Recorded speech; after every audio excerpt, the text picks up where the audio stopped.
Happy Friday night from Snow Valley Farm in Southern Maryland. Hey, I heard a lot of people talk about how Jemmy's not going to get any bigger than she is now, and that's not actually the case. You know, she's only 4 months old now, and she'll keep growing till age 2 or maybe 3. Her mom, Ruby, is 39 inches. You measure behind the hump. Dad is 37 inches, even though he has quite a hump.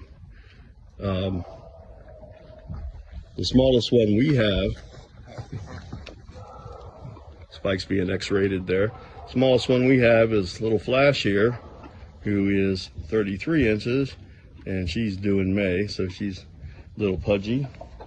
I'm guessing that she will probably be about the size of Boop here, who is just about to turn 2, and she'll probably end up about 34, 35 inches.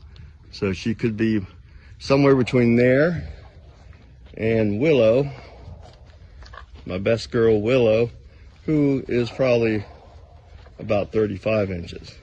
So that's about the size she'll be, and she will fill out, but she would definitely not be as big as Elvis.